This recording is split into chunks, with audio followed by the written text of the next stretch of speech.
on the Korg wave state right here, we're going to make a theme for environmental exploration in the mansion during the early part of the game of Resident Evil Remake.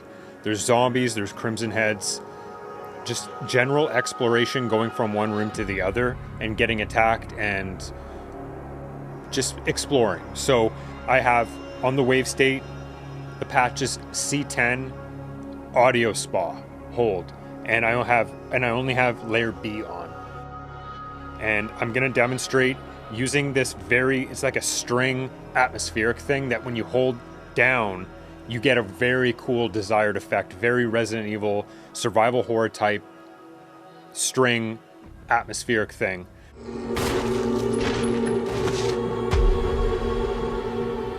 I'm going to be using semitones, different types of like cluster chords, and playing to the footage as well. So I've got about just under 2 minutes of footage, and I'm gonna just improvise in real time, and let's go. Let's get it.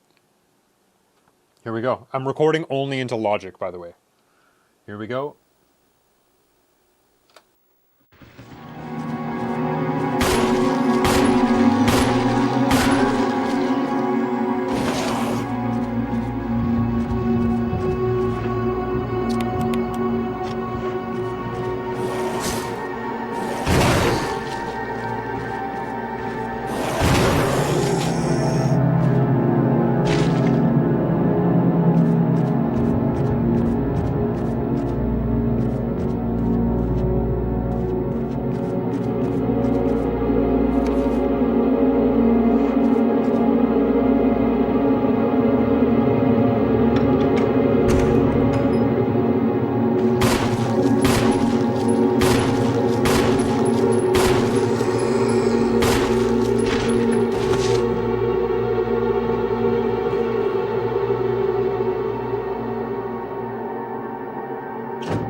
So I've gone past the footage.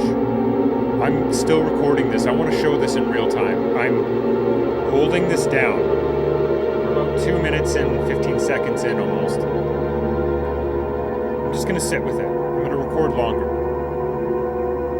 Because I want this to be a fuller track, right? But I just created that footage with this intent and this idea. Created the parameters for this little project of this track.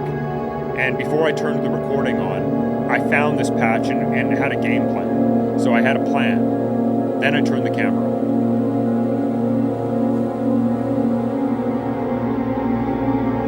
Now, with that footage, it did influence how I played it when I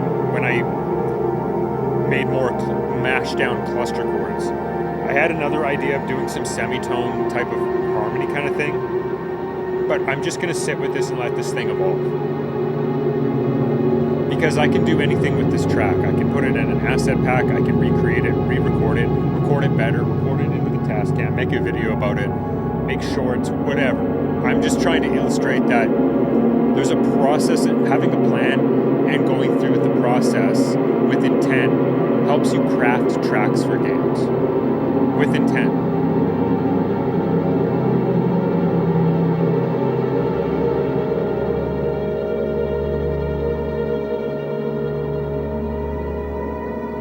So if you see my hands right now, I'm just gently loosening up on some keys and then pressing down on other keys. So I'm not thinking harmonically what I'm doing. I'm just using the sound. I'm just manipulating the sound. I'm loosening up on it. I'm hammering down on it. I'm clustering it up, not moving too much.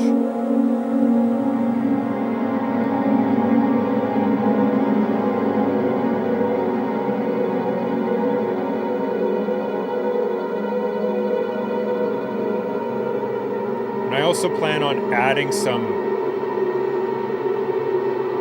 tense hits and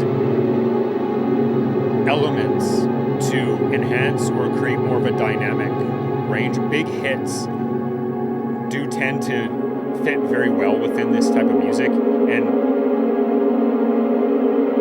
add more interest and tension.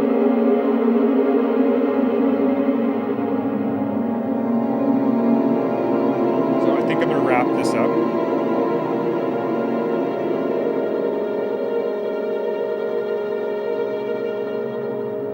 People lighting fireworks off outside, that's fine.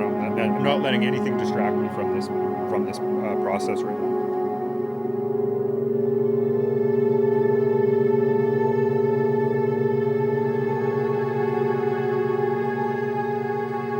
Now I'll end on a big note.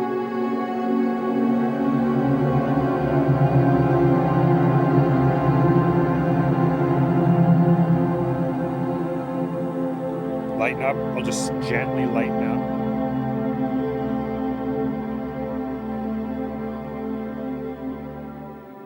There we are. Let it sit. My hands are pretty much not touching any keys. I'm just lightening up.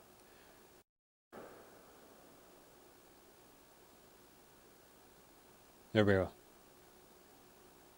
Done. Just sit in it.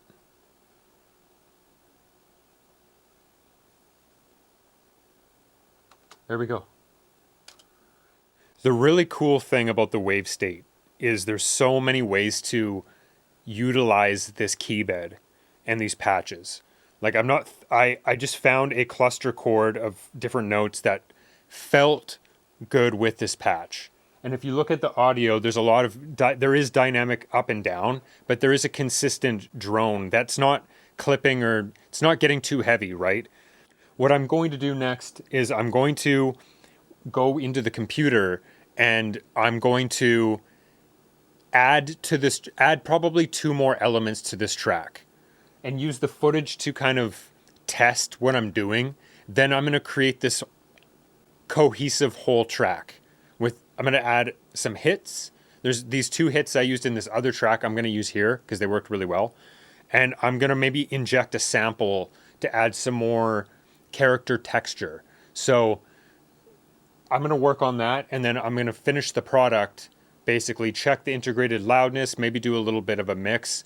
And then what the purpose and intent for this track was to compose to this footage. I've done that, make this little video about me doing it in real time and make little pieces of content about it as well. So I want to share that process with you because then you can do it yourself. So I'll jump into the computer here. I'll keep this rolling and we'll see how this comes to fruition.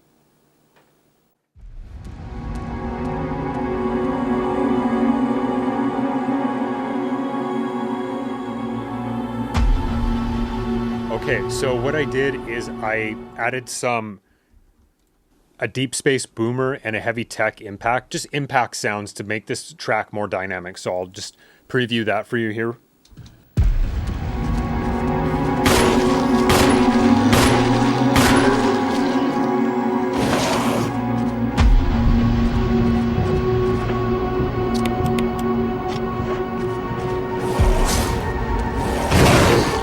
So it adds a lot of character, a lot of like tension. We'll look at the audio waveform after I complete this because it actually creates a lot more of a dynamic, better track. Like just at the audio level. I can't explain it, but we'll check it out after. This is the same formula I did for this basement theme I just did with the spiders and Crimson, or not the Crimson Head, the spiders and the zombies in the basement with the water floor and stuff like that.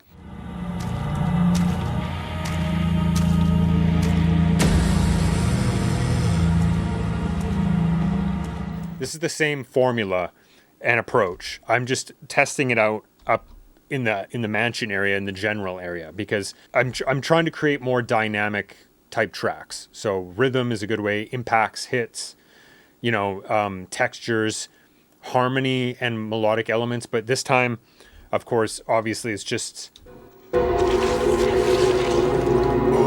the effects out. It's just this string clustered thing. So I'm going to add 2 elements to this that I added to that basement track. It's a Triton Extreme the digital version of Triton Extreme, the vocal, the Resident Evil type vocal I got. Let's look at these. This is what we recorded from the wave state just now.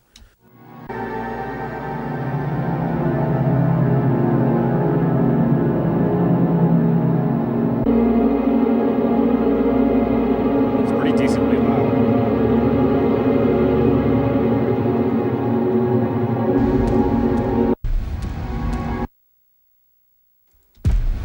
Keep an eye on this stuff.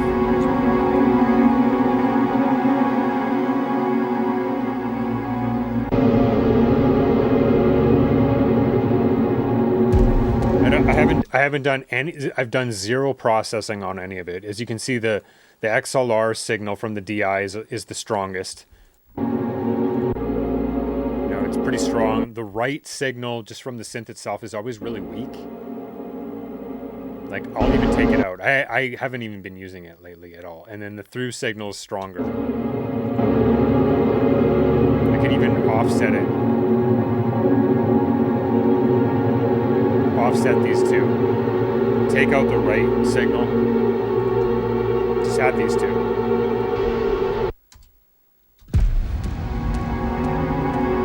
It already feels a little different. I don't have any processing, any EQ or anything at all. If I mute the hits, we just look at this EQ.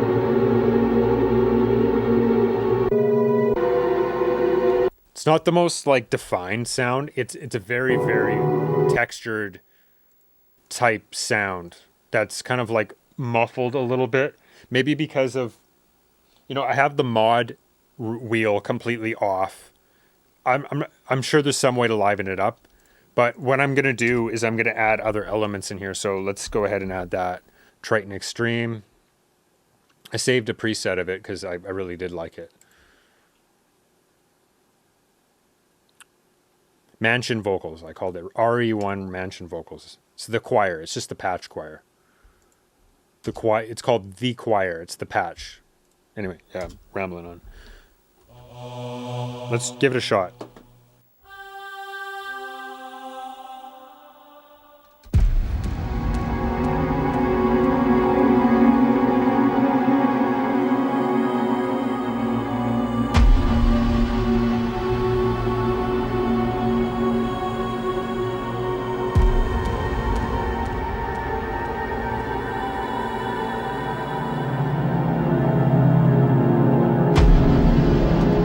So I just did this little just improvised this little figure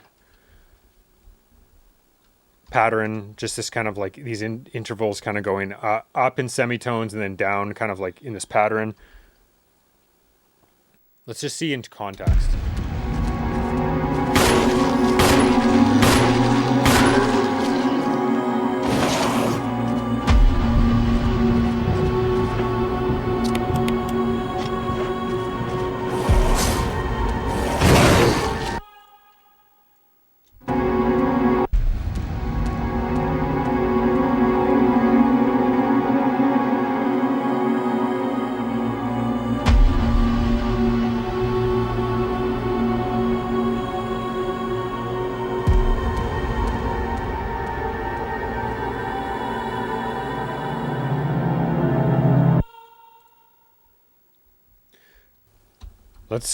I'll just save that. For now, I'll just put the MIDI aside.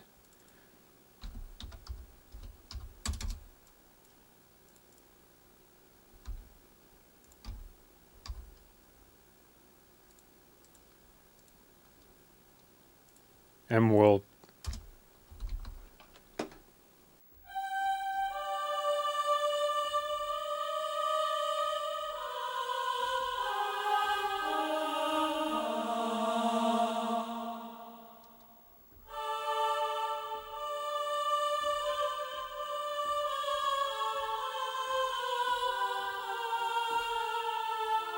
Maybe some pattern like that. Let's just like keep everything in context. Let's just see if I can if I put the effects in the footage up, and I make sure I'm not like blending, I'm not adding too many elements here, but let's see if that influences what I play. I'll start on this high D and try to keep that type of pattern.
So what I did there is I just improvised with the footage and the effects, and it did influence how I played. I didn't play the full figure. I just played half of it sometimes. Sometimes I played all of it. And I included that semitone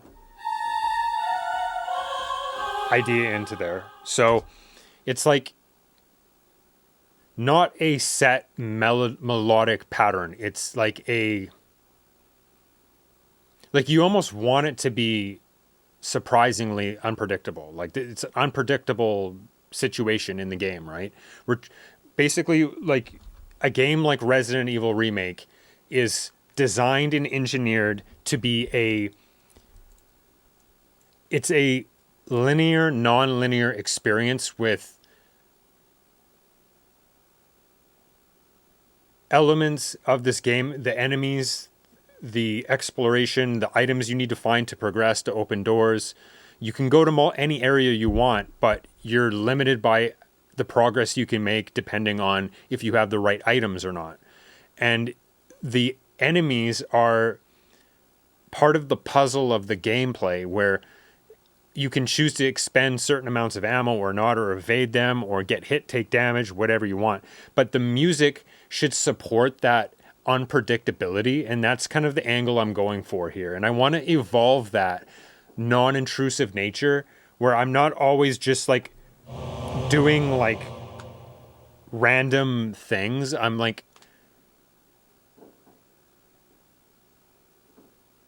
creating with the intent and purpose around this unpredictable scenario created in this video game. A video game's a product, right? And the product's providing an experience to the player. And the player should feel like they're really having like a unique experience. Like if you were playing the game and I was playing the game, we would both be playing the game differently, but we would be having a familiar experience. We'd be able to share our experiences of like, oh yeah, I went in that room and I went down the hallway and the Crimson Head came alive. It scared the crap out of me, and the music was just so crazy. And oh yeah, I went through there, but I used the oil and the lighter and I took care of him so he wouldn't come back. And the music's really cool in there. Like, see, the music is the same, but the experience is different. So we want to facilitate the unpredictability of the game, right? So as I grow and evolve as the composer, I can facilitate that unpredictability, but have more harmony and melody at my disposal. I guess that's what I've been working on lately, and that's what I've been sharing, and that's what I want to work on and share with you guys. So let's listen back to what we did.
So I really like what I did. I'm gonna trust my decisions there. I'm gonna trust what I did. I only did one take of that. Like I can refine some of the tail endings of the notes, but I like what I did, and I played with the hits, and I watched the footage, and like even initially when I recorded the patch C10 on here and made the performance that we have here of the main bulk of the sound, the main focus of the sound, you can see the dynamic ranges I created when I went through doors. So I would not have done that had I not been using that film scoring technique of actually looking at the footage. The effects give context, and we always want to create in context, right? So that's why I've been doing what I've been doing, because I want to up my game as a composer. I want to work on these games. I want to use this knowledge and experience to grow as a person in the video game industry, right? So it's like, work with what I know, but make what I know work for me, right? You can do that too. Find your thing and do it to footage. Create your own footage and do it. I started off with a plan, and I got a sound. I turned the camera on, and you've seen what you've seen. But I had a plan and a goal in mind, and I also used this formula that I've used before. So having the end in mind, being project-minded, and creating with intent. Every decision you make has an intent. You just build off that intent. And now I've created this track, right? Is it perfect? Maybe not. But the thing is, if I sent this to the developer, if I was working on their game, being like, what do you think? And he goes, yeah, that's cool. I get what you're going for. It's in line with my vision. Maybe change the melody to this, or maybe change that vocal thing to this, or maybe can you give me a version without those vocals in it? Or can you give me a version without those hits in it? See, like, then you get closer. Like, I'm not sitting here for 10 hours trying to get this track perfect. I have something tangible to work with. I communicate with the developer, and then I get informed decisions, and that narrows my field of decision making. And I go, okay, cool. And then after like 3 or 4 hours of doing this, I'm like, oh, I'm done. I got the track. I got versions of the track. Oh, I think I'll go back maybe tomorrow and try another instrument, or maybe I'll try another version of it. Like, but I have the work done, and I can move on and do the next thing. So that's a very healthy way to do things, but also that's the way we should be working, so we're not getting obsessive and caught in perfection, right? So that's a trap, right? So I like what I did, and I'm just going to respect that and do what I'm going to do with it. Put my video out, put my snippets out of this, my shorts, my reel, whatever, and learn from it and move on and showcase my skill. Also, what I did right here, if you look at, because I made the track longer, right? I made it like 5 minutes, right? Because I wanted a bigger, longer track because I want to put an asset pack together with this stuff eventually. The footage is only 1 minute and 50 seconds. That's fine. I can just use portion of this track. That's fine. Or I can tweak the footage, whatever. But what I did is I technically double looped it. So if you go to the ending of this footage, I have the performance of this vocal thing down, but then I gave space and I copied it and put it over here. So I'll just have like space within it, so it's gone for a little bit and then it comes back. But I used the hits because I started recording at the beginning of this hit, so that informed me, okay, well, I can just copy it and put it over here, right? So that's a smart way of doing it. But then instead of it just coming back around the same time, I just cut out a portion of it so there's space in there. So it's just kind of like, it sounds new when it comes back. That's a trick you can do as well.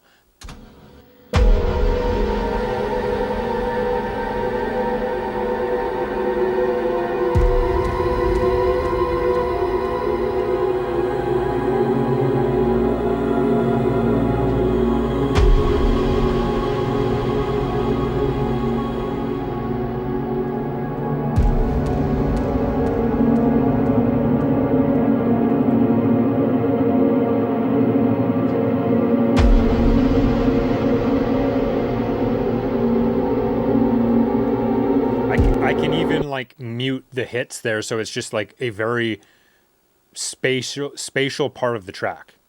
Maybe I can even do that inside this track if I wanted.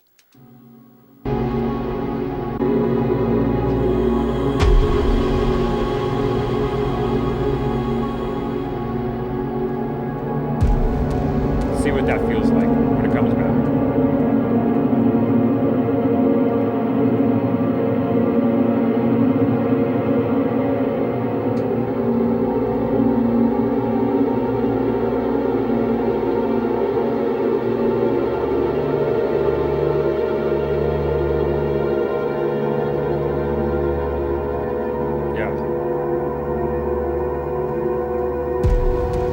Back, it's pretty surprising.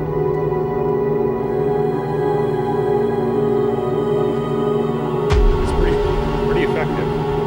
It's pretty effective, really. I mean, I should do that inside this track here.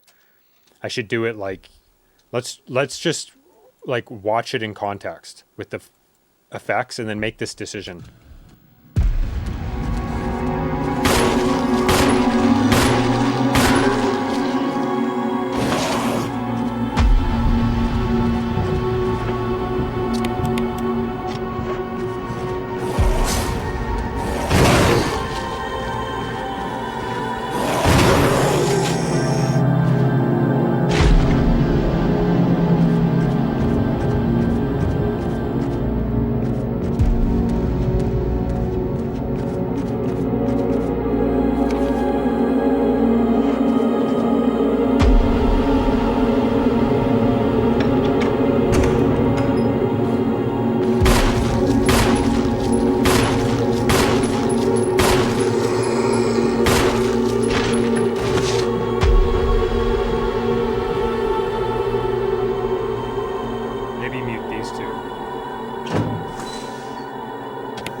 If I did that over here.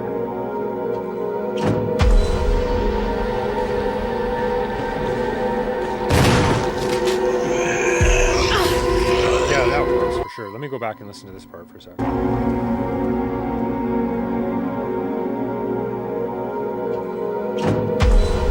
sound in there? There's some beeping sound in there. What is that? Is that in the...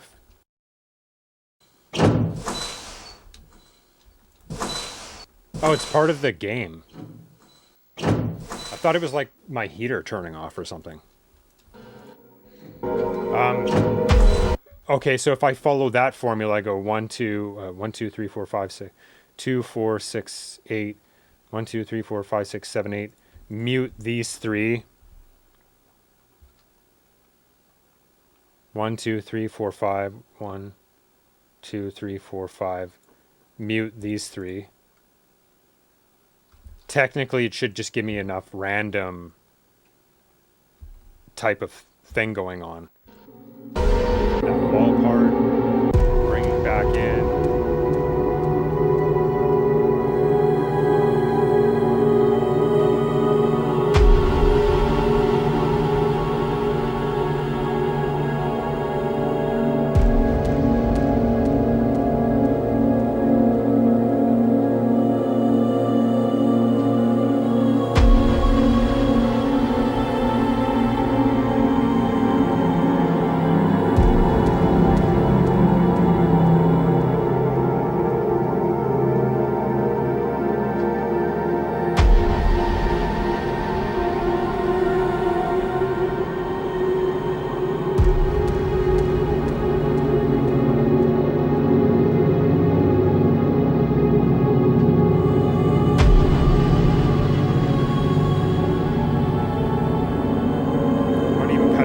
Cut that out here too, because it didn't line up there, and it adds a lot more random nature to this whole thing.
The melody back in there, that vocal thing, it did inform me to bring the hits back in.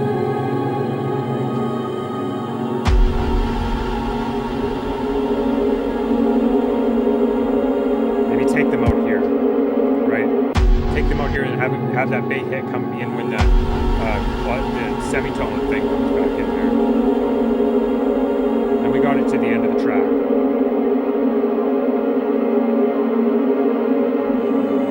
Might not even need this part right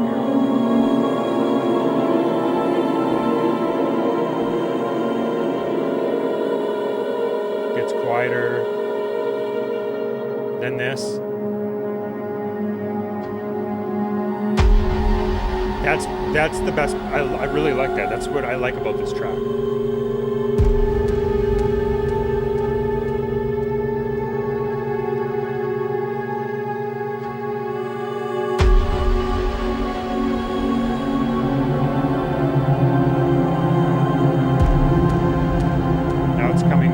Winding down,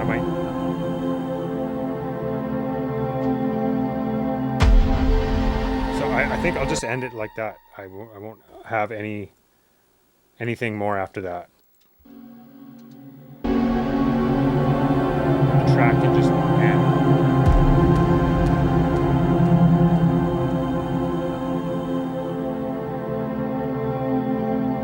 Then it can loop into itself, right?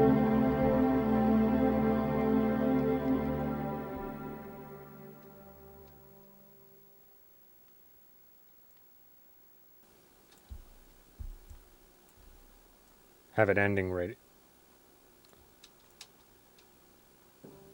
Have the whole thing end right here. There.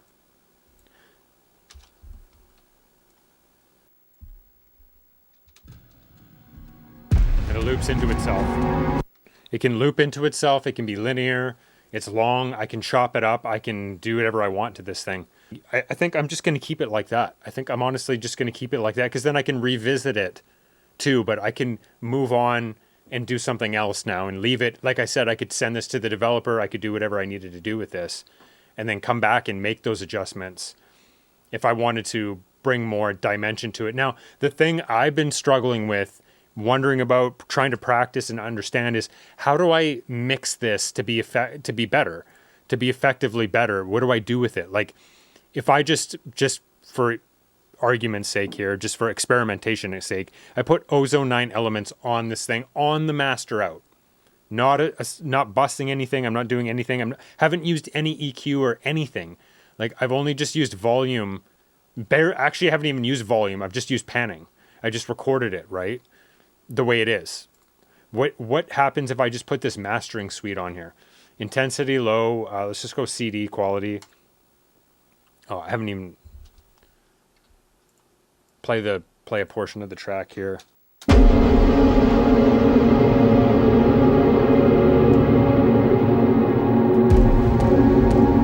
Let's see what it does. I always check to see what it'll do.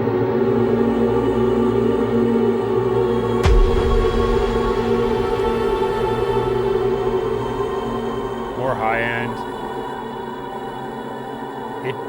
It didn't even give me any gain. It didn't give me any of the threshold. Like it's probably as loud as it needs to be.